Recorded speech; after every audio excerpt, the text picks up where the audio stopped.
يا الله يا رحمن يا رحيم يا كريم. الحمد لله رب العالمين والصلاة والسلام على سيد المرسلين محمد وعلى آله وأصحابه أجمعين أما بعد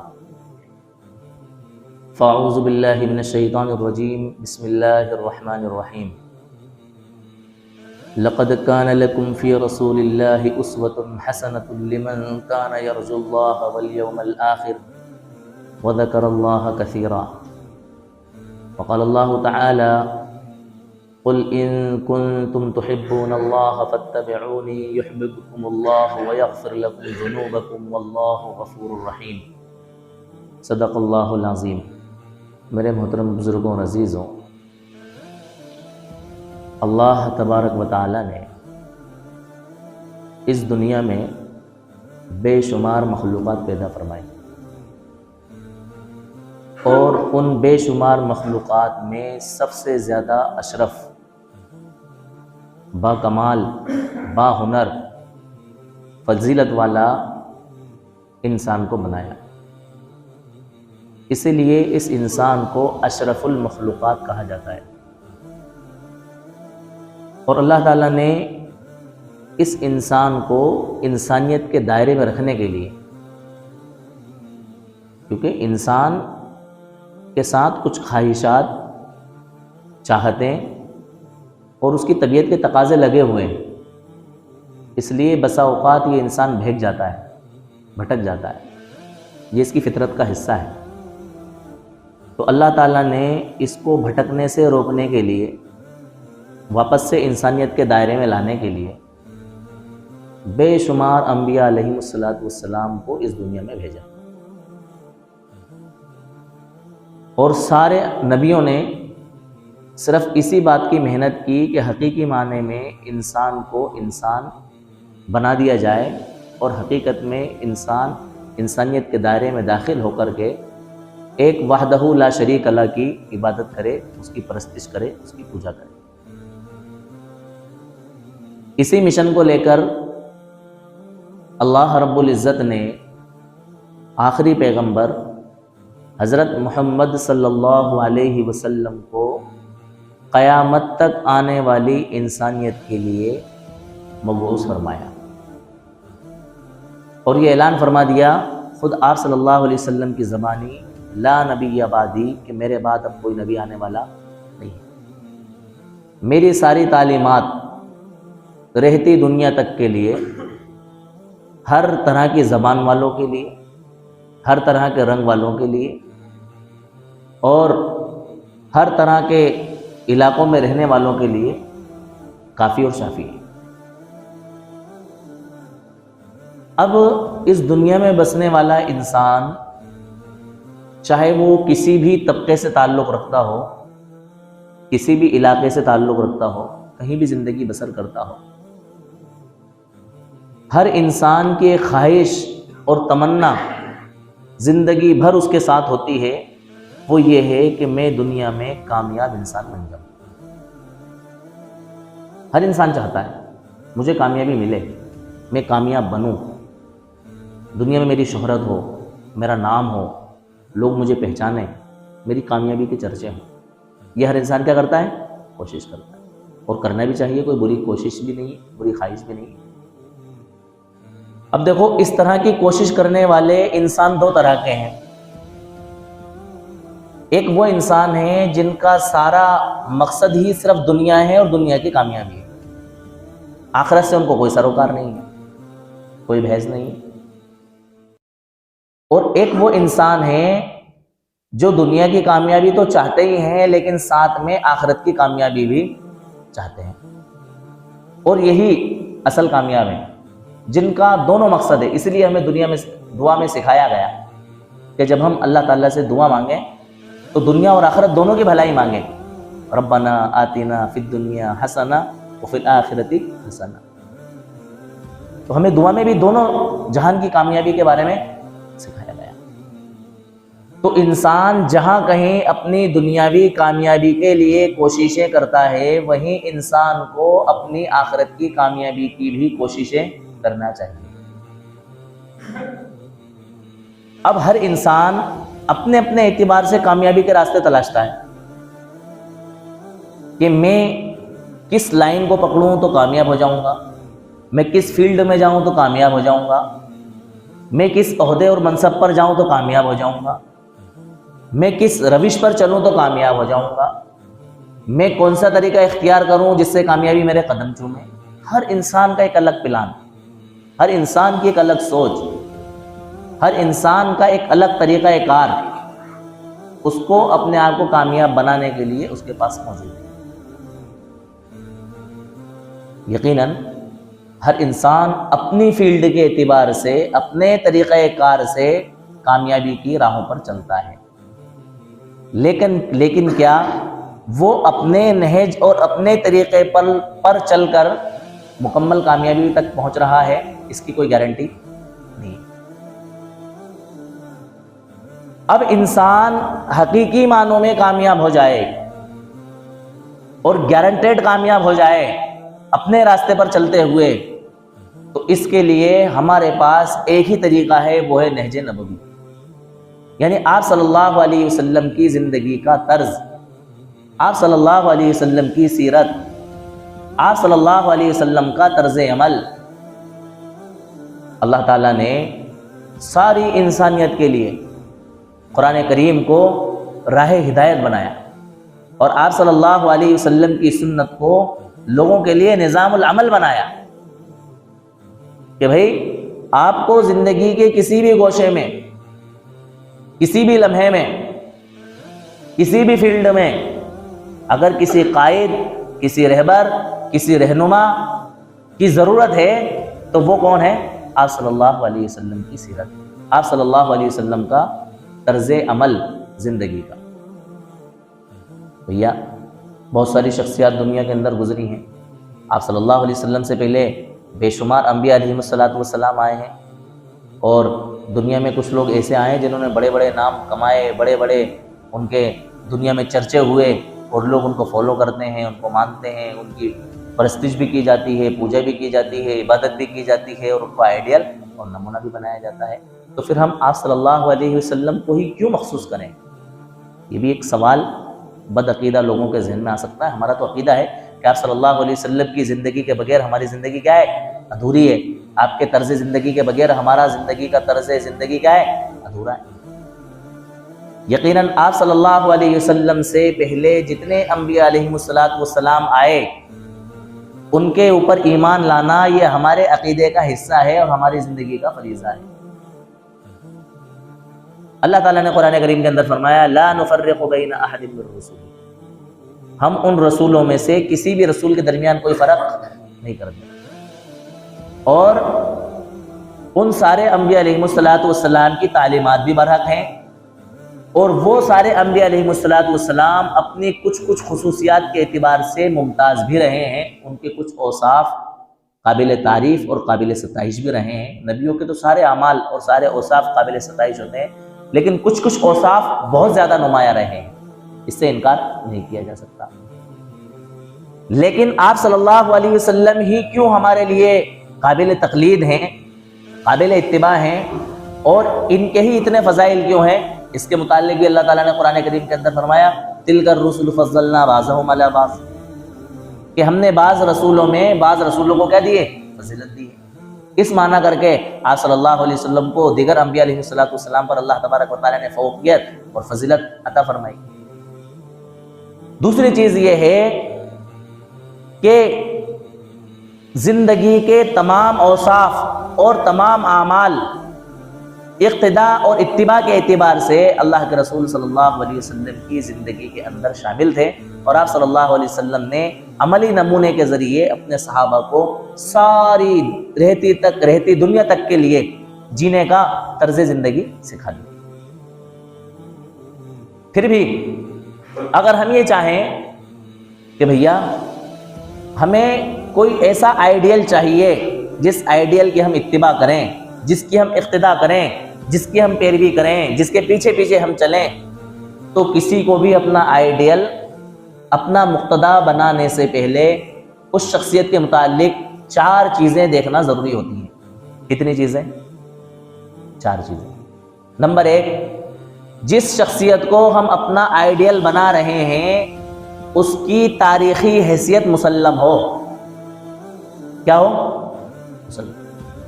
تاریخ نے اس کو قبول کیا ہو، اور جو کچھ اس شخصیت کے بارے میں ہم تک پہنچا ہے وہ مستند ہو، معتبر ہو. مستند اور معتبر ذرائع سے اس شخصیت کے متعلق باتیں ہم تک کیا ہوئی ہوں؟ پہنچی. نمبر 2، جس شخصیت کو ہم اپنا قائد، اپنا لیڈر اور اپنا رہبر اور رہنما بنانا چاہتے ہیں، اس شخصیت کی رہبری اور اس شخصیت کی نمائندگی دنیا میں بسنے والے تمام انسانوں کے لیے ہو اور تمام زمانوں کے لیے ہو. جو کالے ہیں ان کے لیے بھی ہو، جو گورے ہیں ان کے لیے بھی ہو، جو انگلش بولتے ہیں ان کے لیے بھی ہو، جو عربی بولتے ہیں ان کے لیے بھی ہو، جو ہندی بولتے ہیں ان کے لیے بھی ہو، جو فارسی بولتے ہیں ان کے لیے بھی ہو، جو اردو بولتے ہیں ان کے لیے بھی ہو. ہر طرح کی زبانوں والے انسانوں کے لیے، اور تمام مکانوں اور زمانوں کے لیے ہو. ایسا نہیں کہ جس زمانے میں وہ شخصیت موجود تھی اس زمانے کے لوگوں کے لیے تو وہ آئیڈیل اور قابل اتباع تھی، لیکن بعد کے زمانے میں آنے والے لوگوں کے لیے وہ شخصیت قابل اتباع اور قابل اقتداء نہیں بچی. ایسا نہیں ہو سکتا. نمبر 3، جس شخصیت کو ہم اپنا آئیڈیل بنانا چاہتے ہیں اس شخصیت کی تعلیمات واضح ہوں. وہ ساری تعلیمات ہمیں معلوم ہوں کہ اس شخصیت کی کیا ہے، کیا کیا تعلیمات ہیں. نمبر 4، جس شخصیت کی تعلیمات ہم تک پہنچی ہوں صرف اس کی تعلیمات ہی نہ پہنچی ہوں بلکہ ان تعلیمات پر اس شخصیت کا خود عمل کرنا بھی ہم تک کیا ہوا ہو، پہنچا ہوا ہو. بات سمجھ میں آئی؟ یعنی جس انسان کو ہم اپنا لیڈر، قائد، رہبر، آئیڈیل، رہنما بنانا چاہتے ہیں اس میں ہمیں 4 چیزیں دیکھنا پڑیں گی. شارٹ میں بتا رہا ہوں. سب سے پہلے جس شخصیت کو ہم اپنا آئیڈیل بنانا چاہتے ہیں اس کی تاریخی حیثیت کیا ہو؟ مسلم ہو، مستند اور معتبر ذرائع سے ہم تک پہنچی ہو. نمبر 2، اس شخصیت کی تعلیمات تمام انسانوں کے لیے، چاہے جو سی زبان بولتے ہوں، جہاں رہتے ہوں، تمام لوگوں کے لیے ہو اور تمام زمانوں کے لیے ہو، یعنی کہ رہتی دنیا تک کے لیے وہ ساری تعلیمات ہوں. نمبر 3، اس کی تعلیمات واضح ہوں. نمبر 4، اس شخصیت نے خود اپنی تعلیمات پر کیا کیا ہو؟ عمل کیا ہو. اب ان 4 شرائط کی روشنی میں اگر ہم ایسی کوئی شخصیت تلاشتے ہیں اور ڈھونڈتے ہیں، تلاش کرتے ہیں، تو ہمیں پیارے آقا مدنی محمد عربی صلی اللہ علیہ وسلم کے علاوہ دنیا میں ایسی کوئی شخصیت نظر ہی نہیں آتی ہے کہ جس کی تاریخی حیثیت بھی مسلم ہو، جس کی تعلیمات بھی تمام انسانوں کے لیے اور تمام زمانوں کے لیے ہو، اور جس کی تعلیمات واضح ہوں اور جس نے خود اپنی تعلیمات پر عمل کر کے دکھایا ہو. ہمیں نہیں ملتی. بات سمجھ میں آ رہی؟ ایسی کوئی شخصیت ہمیں دنیا کے اندر نہیں ملتی. جتنی نامور شخصیات دنیا میں گزری ہیں ان کی تاریخی حیثیت مسلم نہیں ہے، مستند نہیں ہے، معتبر نہیں ہے. کوئی ان کا نام کچھ اور بتا رہے ہیں، کوئی ان کا نام کچھ اور بتا رہے ہیں، کوئی ان کی بیوی کا نام کچھ اور بتا رہے ہیں، کسی اور بیوی کا نام کچھ اور بتا رہے ہیں. بچوں کی تعداد کوئی کچھ بتا رہا ہے، کوئی کچھ بتا رہا ہے. بیویوں کی تعداد کوئی کچھ بتا رہا ہے، کوئی کچھ بتا رہا ہے. تاریخی حیثیت مسلم نہیں ہے.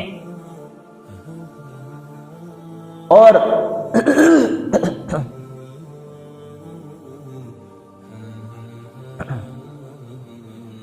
تاریخی حیثیت ان کی مسلم نہیں ہے. اور ہم بات کریں تمام انسانوں کے لیے ان کی تعلیمات کی اور تمام زمانوں کے لیے ان کی تعلیمات کی، تو ہمیں کافی فرق ان لوگوں کی تعلیمات میں سمجھ میں آ جائے گا. پہلے کے لوگوں نے ان کو فالو کر لیا، بعد کے لوگ ان کو فالو کرنے کو تیار ہی نہیں ہے. ان کی تعلیمات لوگوں کو سمجھ میں ہی نہیں آ رہی ہے کہ ایسا بھی کیا ہو سکتا ہے. یہ الگ بات ہے کہ انسان ان بھکتی میں اور انجانے میں اور اپنے آباء و اجداد کی تقلید میں اور ان کی دیکھا دیکھی ان سارے کاموں کو کیا کر رہا ہے؟ انجام دے رہا ہے. نمبر 3، ان کی تعلیمات واضح نہیں ہیں. سب کو پتہ ہی نہیں ہے کہ کیا تعلیمات ہیں. کسی کتاب میں کچھ لکھا ہے، کسی کتاب میں کچھ لکھا ہے، کہیں کوئی اور بات ہے، کہیں اور بات ہے۔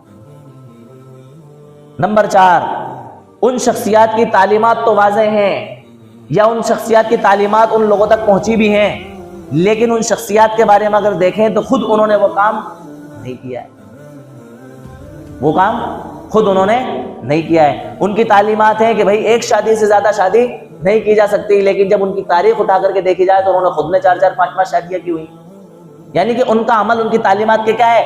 اپوزٹ ہے۔ تو لا محالہ ہمارے پاس ساری تاریخ کا مطالعہ کرنے کے بعد آپ صلی اللہ علیہ وسلم کے علاوہ کوئی ایسی شخصیت، کوئی ایسا آئیڈیل ہمیں ملتا ہی نہیں ہے کہ جس کے اندر یہ سارے شرائط اور یہ سارے اوصاف پائے جاتے ہوں۔ اب ہر انسان کے لیے، چاہے وہ اپنی مجبوری سمجھے یا اپنے لیے وہ ہے نا خوشی کا ذریعہ اس کو سمجھے، آپ صلی اللہ علیہ وسلم کی ذات کے علاوہ کوئی ذات قابل اقتداء اور قابل اتباع نہیں ہو سکتی۔ آپ صلی اللہ علیہ وسلم کے علاوہ کوئی انسان کسی انسان کے لیے قائد اور رہبر اور اسوہ اور نمونہ نہیں ہو سکتا۔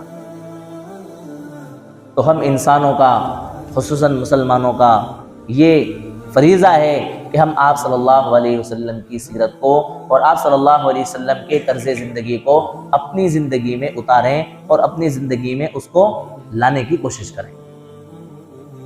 اور آپ صلی اللہ علیہ وسلم کے طرز زندگی میں ہی ہمارے لیے اصل کامیابی ہے۔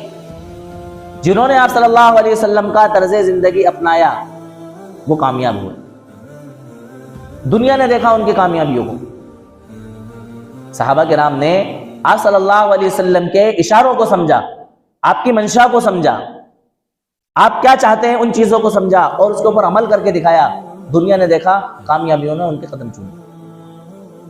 اور ہمارا یہ عالم ہے کہ ہم سب مانتے ہیں کہ ہاں آپ صلی اللہ علیہ وسلم کی تعلیمات برحق ہیں، آپ صلی اللہ علیہ وسلم نے اپنی زندگی میں عملی نمونہ کر کے دکھایا، آپ صلی اللہ علیہ وسلم کی سیرت سے بہتر سیرت کچھ نہیں ہے، آپ صلی اللہ علیہ وسلم کی زندگی سے بہتر طرز زندگی کچھ نہیں ہے۔ ساری چیزیں ماننے کے باوجود ہم ان چیزوں پر عمل کرنے کے لیے تیار نہیں۔ صحابہ کرام وہ کرتے تھے جو آپ صلی اللہ علیہ وسلم کو کرتے ہوا دیکھتے تھے۔ وہ کسی بھی معاملے میں جب یہ سمجھ لیتے، دیکھ لیتے کہ بھئی اس میں آپ صلی اللہ علیہ وسلم کی منشا نہیں ہے، آپ صلی اللہ علیہ وسلم اپنی ناراضگی ظاہر کر رہے ہیں، اس عمل کو نہیں کیا کرتے۔ اسی لیے صحابہ کیا تھے؟ کامیاب تھے۔ اور ہم یہ دیکھتے ہیں کہ یہ آپ صلی اللہ علیہ وسلم کی تعلیم کا حصہ ہے، لیکن ہماری مرضی اس کو کرنے کی ہے یا نہیں ہے۔ اگر ہماری مرضی کرنے کی ہے تو ہم اس کو کر لیں گے، اور ہماری مرضی کرنے کی نہیں ہے تو ہم اس کو نہیں کریں گے۔ اس لیے آج ہم دنیا میں کیا ہے؟ ناکام ہیں۔ ایک صحابی ہیں حضرت عبداللہ ابن عمرو ابن عباس، حضرت عبداللہ ابن عمرو ابن عاص رضی اللہ تعالیٰ، ایک خاص قسم کا جس کو قسم غالباً کہا جاتا ہے، اس طرح کے رنگ کا کپڑا پہن کر کے آپ صلی اللہ علیہ وسلم کی مجلس میں آتے۔ آپ نے ان کے بدن پر وہ کپڑے پہنے ہوئے دیکھ کر کے کچھ ناراضگی کا اظہار کیا۔ آپ جب اپنے گھر تشریف لے گئے تو آپ نے اپنے بدن سے وہ کپڑا اتارا اور چلتے ہوئے جلتے ہوئے چولہے کے اندر اس کپڑے کو، اس لباس کو ڈال دیا۔ صرف کس بنا پر؟ کہ آپ صلی اللہ علیہ وسلم نے میرے بدن پر اس کپڑے کو دیکھا، اس لباس کو دیکھا، آپ کی منشا نہیں تھی کہ میں اس کپڑے کو پہنوں، آپ کی طبیعت میں کچھ ناگواری گزری، آپ نے اچھا محسوس نہیں کیا، لہٰذا آپ نے اس کپڑے کو کیا کر دیا؟ جلا دیا۔ جب پھر آپ صلی اللہ علیہ وسلم سے ملاقات ہوئی، اس کپڑے کا ذکر ہوا تو آپ نے کہا کہ یا رسول اللہ میں نے تو اس کو جلا دیا۔ آپ نے فرمایا کہ آپ نے اپنے گھر کی عورتوں کو کیوں نہ دے دیا؟ وہ عورتیں پہن سکتی تھیں اس کپڑے کو، عورتوں کے لیے مناسب تھا، لیکن آپ مرد کے لیے وہ لباس مناسب، یہ آپ کی منشا سمجھا صحابہ نے۔ ایک صحابی کے گھر کے پاس سے آپ صلی اللہ علیہ وسلم کا گزر ہوا۔ ان کا گھر جو ہے نا گنبد نما اونچا تھا، قبہ بنا ہوا تھا۔ آپ نے پوچھا بھئی یہ گھر کس کا ہے؟ صحابہ نے بتایا فلاں صحابی کا ہے۔ آپ صلی اللہ علیہ وسلم نے جب یہ بات کہی، پوچھا کہ یہ کس کا ہے، کہ نہ کہ فلاں صحابی کا ہے، وہ صحابی آپ صلی اللہ علیہ وسلم کی مجلس میں تشریف لائے۔ آپ نے کچھ ناراضگی کا اظہار کیا۔ صحابہ سے ان صحابی نے پوچھا کہ بھئی آج اللہ کے رسول صلی اللہ علیہ وسلم تھوڑے سے بے رخی مجھ سے اختیار کر رہے تھے، کیا وجہ ہے؟ فرمایا کہ کل آپ صلی اللہ علیہ وسلم کا آپ کے گھر کے پاس سے گزر ہوا، آپ کے گھر کی جب اس طرح کی کنڈیشن انہوں نے بنی ہوئی دیکھی تو آپ کو ناگواری ہوئی، شاید اسی وجہ سے آپ سے بے رخی اختیار کر رہے تھے. وہ صحابی گئے اور انہوں نے اپنے گھر کو کیا کر دیا؟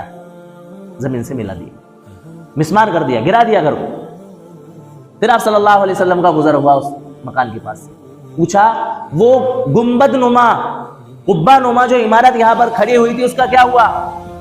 صحابہ نے کہا یا رسول اللہ آپ کی ناراضگی کے سبب سے ان صحابی نے اپنے اس گھر کو کیا کر دیا؟ ڈھا دیا. اسے صحابت ہے. آپ نے کہا نہیں تھا کہ آپ اس گھر کو گرا دو، آپ نے کہا نہیں تھا کہ آپ اس لباس کو جلا دو، لیکن آپ کی منشا کو سمجھ لیا کہ آپ صلی اللہ علیہ وسلم اس چیز کو پسند نہیں فرما رہے ہیں، اس گھر کو گرا دیا.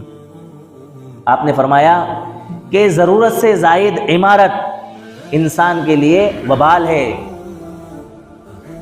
صحابہ کرام اس طرح سے آپ صلی اللہ علیہ وسلم سے عشق کیا کرتے تھے، آپ صلی اللہ علیہ وسلم کی باتوں کو ایسے سمجھا کرتے تھے.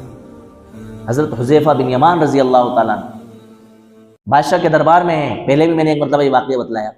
دسترخوان پر کھانا کھا رہے ہیں، اتفاق سے آپ کے ہاتھ سے لقمہ چھوٹ کر کے زمین پر گر گیا. آپ نے اس لقمے کو اٹھایا، صاف کیا اور کھا لیا. لوگوں نے اشارہ کیا کہ آپ یہ کیا حرکتیں کر رہے ہو؟ بادشاہوں کے دربار میں آپ بیٹھے ہو، نوابوں کے دربار میں آپ بیٹھے ہو، حکمرانوں کے دربار میں آپ بیٹھے ہو، بڑے بڑے لوگوں کے درمیان میں یہ حرکت ٹھیک نہیں ہے. زمین سے اٹھی ہوئی چیز آپ نے کھا لی. کیا کہا حضرت حذیفہ بن یمان نے کہ ان بے وقوفوں کی وجہ سے میں پیارے آقا محمد عربی صلی اللہ علیہ وسلم کا طریقہ چھوڑ دوں؟ ان بے وقوفوں کی دل جوئی کے لیے، ان کی خوشی کے لیے یہاں صلی اللہ علیہ وسلم کی سنت کو ترک کر دوں؟ یہ نہیں ہو سکتا. آپ نے اس لقمے کو کیا کر لیا؟ حضرت عبداللہ ابن عمر رضی اللہ تعالیٰ عنہ جب بھی حج کے سفر پر جاتے تو کچھ جگہوں پر بیٹھتے، کچھ جگہوں پر اٹھتے رکتے. صحابہ پوچھتے یہ کیا ماجرا ہے؟ آپ جگہ جگہ اٹھتے ہیں، جگہ جگہ اپنے سواری سے اتر جاتے ہیں، وہاں بیٹھتے ہیں، پھر اٹھ جاتے ہیں. فرمایا میں اپنے آقا کی محبت میں یہاں پر اٹھتا بیٹھتا ہوں. میں نے ان جگہوں پر پیارے آقا مدنی محمد صلی اللہ علیہ وسلم کو بعض جگہوں پر قضاء حاجت اور بعض جگہوں پر یوں ہی اٹھتے بیٹھتے دیکھا ہے. میں آپ کی اتباع اور آپ کی اقتداء کے اندر یہاں پر کیا کرتا ہوں. یہ صحابہ کرام کا عشق آپ صلی اللہ علیہ وسلم سے. آپ صلی اللہ علیہ وسلم کی تمام تعلیمات کو انہوں نے حرز جان بنایا. کیسے کامیاب ہوئے دنیا کے اندر؟ ساری دنیا نے ان کی کامیابیوں کو لوہا مانا اور ساری دنیا کے اندر اسلام کا ڈنکا بجایا. اس وقت جبکہ یہ سارے وسائل موجود نہیں تھے دنیا کے اندر. ایک اور صحابی ہیں، بڑے ناز و نخرے میں پلے ہوئے تھے، بڑے اونچے خاندان اور گھرانے کے تھے، بال بڑے رکھا کرتے تھے، کپڑے عالیشان پہنا کرتے تھے، پاجامہ آپ کا جو ہے نا ٹخنوں سے نیچے ہوا کرتا تھا. آپ صلی اللہ علیہ وسلم نے ان کی غیر موجودگی میں صحابہ سے ذکر کیا کہ فلاں صحابی بڑے پیارے ہیں، کیا اچھا ہوتا کہ ان کے بال چھوٹے ہوتے اور ان کا پاجامہ ٹخنوں سے اوپر ہوتا. یہ نہیں کہا کہ وہ ایسا، وہ فلاں، یہ ڈھیکا، جس طرح سے ہم لوگ باتیں کرتے ہیں نا آپس میں. اور اچھا ہوتا، ان میں بڑی خوبیاں ہیں. اگر یہ دو خوبیاں اور ہوتی کہ ان کے بال چھوٹے ہوتے اور ان کا پاجامہ ٹخنوں سے اوپر ہوتا تو سونے پہ سہاگا تھا. فوراً جب ان کو یہ بات پتہ چلی کہ اللہ کے رسول صلی اللہ علیہ وسلم کا میرے متعلق یہ گمان ہے، آپ نائی کی دکان پر گئے حجام کے پاس اور جا کر کے اپنے بال چھوٹے کروا لیے اور پاجامہ ٹخنوں سے اوپر کر لیا. آدھی پنڈلی تک آپ پاجامہ لیا. آپ صلی اللہ علیہ وسلم کی منشا کو آپ نے سمجھا. بال آج جو کہ زینت بنا ہوا ہے ہمارے نوجوانوں کی، کیسی کیسی اسٹائلوں میں اور کیسے کیسے انداز میں ہمارے نوجوان بال رکھ رہا ہے. ایک سے ایک نئے نئے فیشن جو کوئی کسی کو کرتے ہوئے دیکھے گا وہی ہمارے نوجوان اسی اسٹائل کے اندر کیا رکھیں گے؟ بال رکھنے کی کوشش کریں گے. گیروں کی تقلید، یہودیوں کی تقلید، نصارہ کی تقلید میں ایسے بہتے جا رہے ہیں کہ آپ صلی اللہ علیہ وسلم نے جو ارشاد فرمایا تھا نا کہ میری امت کے لوگ ان لوگوں کی یہود و نصارہ کی ایسی تقلید کریں گے کہ اگر یہ یہود و نصارہ کسی گوہ کے بل میں داخل ہوں گے نا تو ان کی اتباع میں اور ان کی اقتداء میں یہ بھی اس گوہ کے بل میں کیا ہو جائیں گے؟ داخل ہو جائیں گے. گوہ یہ ایک قسم کا جانور ہوتا ہے، نام سنا ہوگا نا آپ لوگوں نے. اس کا بل جو ہے نا بہت باریک اور بہت چھوٹا ہوتا ہے. اس بل کے اندر گھسنا اور اس میں داخل ہونا ناممکن سی بات ہے. لیکن یہود و نصارہ اگر اس بل میں گھسنے کی کوشش کریں گے تو ہمارے لوگ ان کی اتباع میں اور ان کی اقتداء میں یہ بھی کوشش کریں گے کہ جب یہ گھس سکتے ہیں اس بل کے اندر اور کوشش کر سکتے ہیں تو ہم بھی تو کوشش کریں، ہم بھی کیا ہو جائیں گے؟ داخل. صحابہ کرام نے آپ صلی اللہ علیہ وسلم کی زندگی کو اپنی زندگی کے لیے آئیڈیل بنایا. اور آپ صلی اللہ علیہ وسلم کی زندگی جس فیلڈ میں آپ ہیں، جس عہدے میں آپ ہیں، جس منصب پر آپ ہیں، آپ کے لیے ایسی رہبری اور ایسے گائیڈ لائن تیار کرتی ہے کہ اس سے بہتر گائیڈ لائن آپ کو کہیں بھی نہیں مل سکتی. ایسا گائیڈنس آپ کو کہیں مل ہی نہیں سکتا، ایسا آئیڈیل آپ کو مل ہی نہیں سکتا. پوری دنیا آپ تلاش لیں. اگر آپ بادشاہ ہیں تو ایک بادشاہ کو کیسا ہونا چاہیے یہ سارا طرز بادشاہت آپ صلی اللہ علیہ وسلم کی بادشاہ سے ہمیں ملتا ہے۔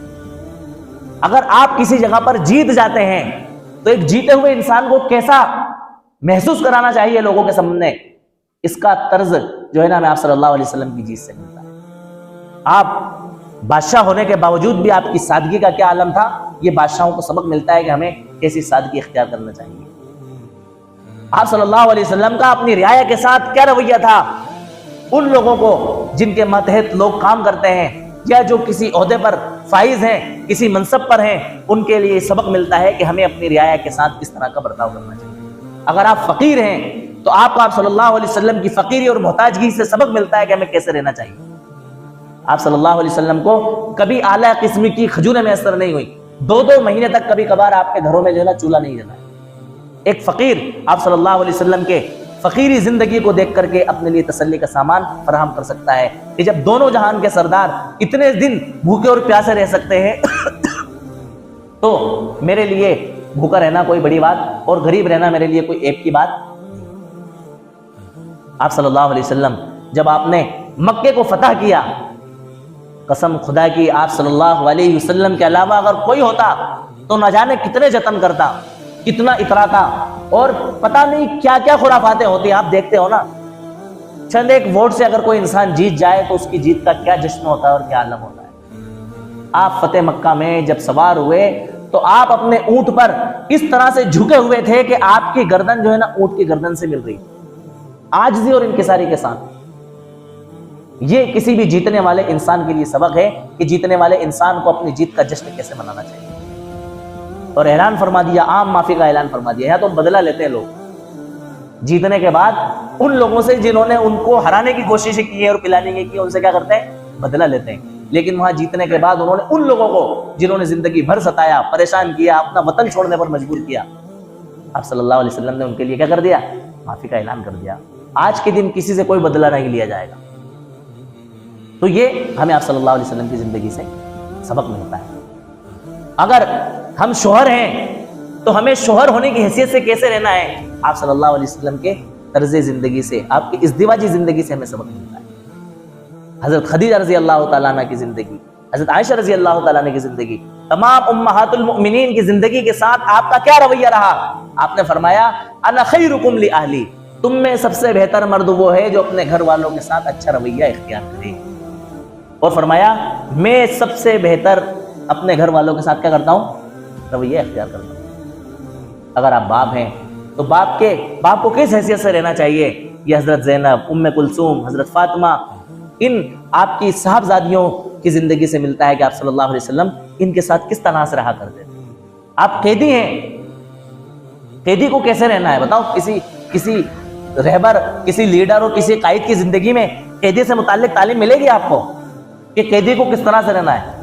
نہیں مل سکتی۔ آپ ڈھونڈ لیں، تاریخ کا مطالعہ کر لیں، جتنے لوگوں نے اس دنیا کے اندر اپنی چھاپ چھوڑی ہے، نام کمایا ہے، اور لوگ ان کو خدا تک تصور کرنے لگ گئے ہیں، ان کی زندگی میں یہ طرز زندگی نہیں ملے گا کہ ایک قیدی کو کس طرح کی زندگی گزارنی چاہیے۔ آپ صلی اللہ علیہ وسلم نے شیب ابی طالب، وہ جو گھاٹی تھی نا جس کے اندر سب اہل ایمان کو محصور کر دیا تھا، لوگوں نے پتے اور چھالے چبا کر کے اپنی زندگی گزاری تھی۔ آپ نے سنا ہوگا نا، فضائل میں جب گشت کی باتیں ہوتی ہیں تو اس میں بتایا جاتا ہے کہ بھئی ان کا پخانے سے ہے نا بکری کی مینگنیوں کی طرح مینگنیاں نکلتی تھی۔ تو قیدیوں کو کس طرح سے زندگی بسر کرنا چاہیے، یہ بھی ہمیں آپ صلی اللہ علیہ وسلم کے طرز زندگی سے ملتا ہے۔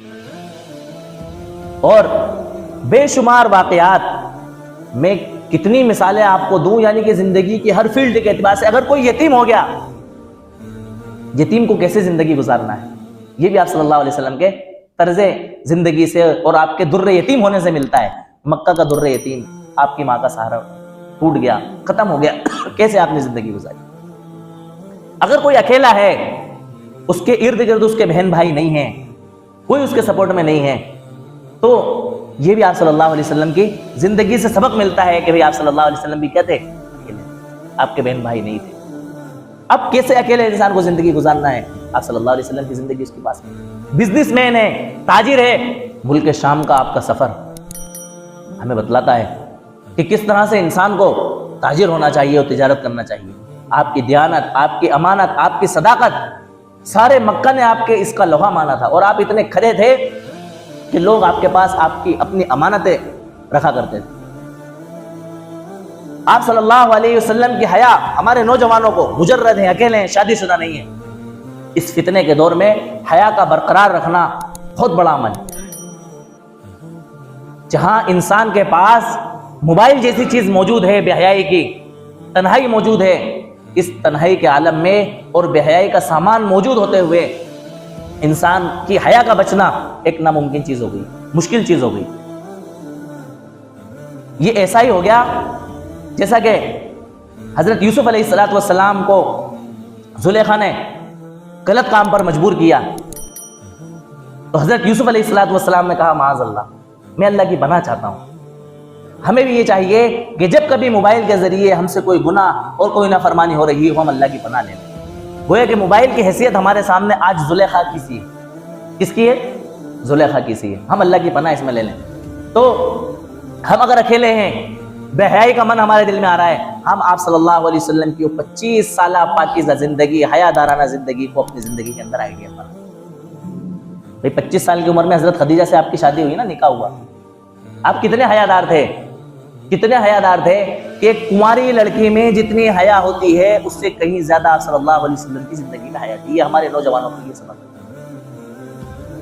اور فرمایا کہ آپ صلی اللہ علیہ وسلم کی حیا کا اور آپ کی پاکیزگی کا یہ عالم تھا کہ دشمنان اسلام نے دنیا کے سارے الزام آپ پر لگائے، کاہن ہیں، جادوگر ہیں، اور بھی جو الزام ہو سکتے تھے وہ سارے الزام آپ پر لگائے، لیکن کسی کی یہ مجال نہیں ہوئی کہ آپ صلی اللہ علیہ وسلم پر کوئی بددیانتی کا الزام لگا دے اور یہ کہہ دے کہ ان کی نظریں صحیح نہیں ہیں، کوئی یہ کہہ دے کہ ان کے ارادے صحیح نہیں رہتے ہیں، ان کی نیت صحیح نہیں ہے۔